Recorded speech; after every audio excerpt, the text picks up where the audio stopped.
Today, we are diving into the absolutely epic story of Malta. It's this tiny island nation smack in the middle of the Mediterranean, but it has a history so big and so dramatic, you'll wonder how it all fit on one little island. All right, let's get into it. So you gotta ask yourself, how on earth does a nation, a little speck on the map, end up being the stage for some of history's biggest dramas? I mean, get this. We're talking about a country that's smaller than a lot of cities. You could literally drive across it in less than an hour. And yet, its story stretches back over 8 millennia. It's been shaped by mysterious civilizations that collapsed, mighty empires that clashed, and just an incredible amount of resilience. So for this explainer, we're going to journey through 5 key chapters. We'll start with its ancient, mysterious foundations. Then we'll see it as a crossroads of empires. After that, its defining moment as a fortress of the knights, its role as a naval linchpin for an empire, and finally, its journey to becoming the nation it is today. So let's start at the very, very beginning. Long before any empires were fighting over this place, Malta was home to this unique and frankly pretty advanced civilization that left behind some of the world's oldest mysteries. You know, the story of prehistoric Malta is really a tale of 2 attempts. First, you have hunter-gatherers and farmers show up from Sicily, but it seems they exhausted the soil, and for about 1,000 years, the islands were just empty. Then, around 3850 BC, a new group arrives, and they kick off this incredible temple period, only for their civilization to collapse too, probably for a lot of the same environmental reasons. Now, what makes this period so mind-blowing is what they built. We're talking about the megalithic temples. These are enormous, complex stone structures that are actually older than Stonehenge and the Great Pyramids of Giza. It's just incredible to think about. It tells you this was a super organized and creative society. So what happened to them? Well, according to Professor Caroline Malone, it looks like an environmental disaster. The very things that made them successful for over 1,000 years ended up leading to their downfall when the climate turned against them. It's a pretty powerful lesson from the ancient world about that fragile balance between us and our environment. After the temple builders vanished, Malta's story didn't end. Oh no, it just entered a totally new phase. Its location, right in the heart of the Mediterranean, made it an irresistible prize. For the next 2,000 years, it became a revolving door of empires, all wanting to control the sea. Just look at this list. It's like a who's who of ancient and medieval superpowers. The Phoenicians, the Romans, the Byzantines, Arabs, Normans, everybody wanted a piece of Malta, and each one of them left their own unique layer on the island's culture. But out of all these rulers, the Arab period, which started in 870 AD, had one of the most lasting impacts.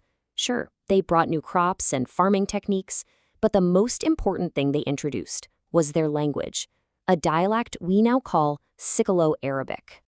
And here's the kicker. The modern Maltese language spoken today comes directly from that Arabic dialect.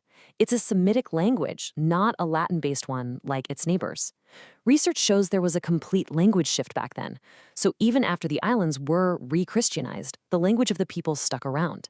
It's a really rare and fascinating piece of history.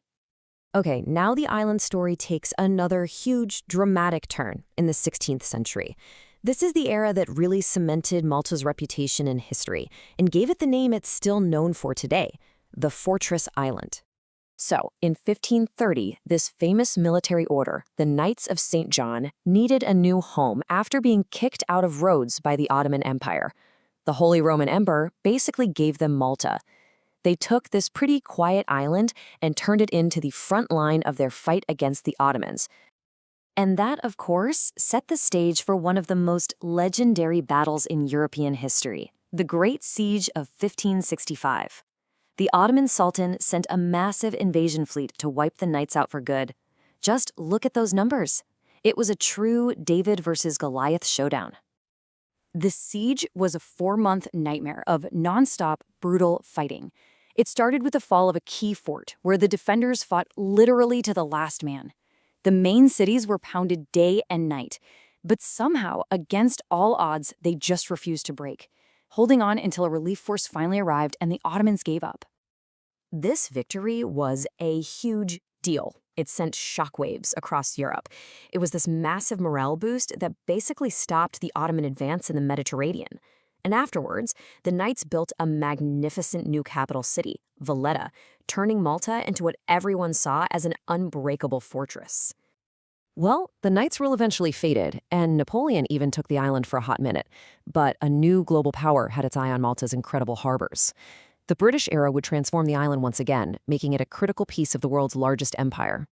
After the Maltese kicked the French out with British help, they became a British protectorate. And that amazing harbor became the main base for the Royal Navy in the Mediterranean. For the next 150 years, Malta's fate was completely tied to the British Empire. But that strategic importance came at a terrible, terrible price during World War II. Malta became one of the most heavily bombed places on Earth. It was basically a second Great Siege. The people were starving, and the island was just pounded relentlessly. That number, over 1,150 civilians killed, that was just by April 1942. The suffering was immense. In recognition of their unbelievable courage, King George VI did something unprecedented. He awarded the George Cross, Britain's highest award for civilian bravery, not to a person, but to the entire island of Malta. And if you look at Malta's national flag today, that cross is still there, a permanent symbol of their sacrifice. The end of World War II and the slow decline of the British Empire marked the beginning of the final chapter in our story. Malta's journey from a colony to a sovereign nation, ready to find its own place in the modern world. You can see the key steps right here. In 1964, they get their independence. 10 years later, they become a republic. And in 1979, the last British forces leave, which they celebrate as Freedom Day. The next big move was looking towards Europe, joining the EU in 2004 and eventually adapting the euro, fully becoming part of that community. You know, from those mysterious temple builders to the fortress of the Knights to a linchpin of an empire, Malta's history has always been one of survival and adaptation. But now, for the first time in thousands of years, it's the master of its own destiny. Which leaves you with one question, right? What will this tiny island with a giant history do next?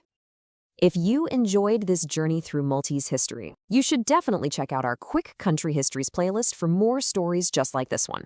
If you learned something new today, give this explainer a like, and of course, subscribe to Notebook Summaries so you don't miss our next deep dive.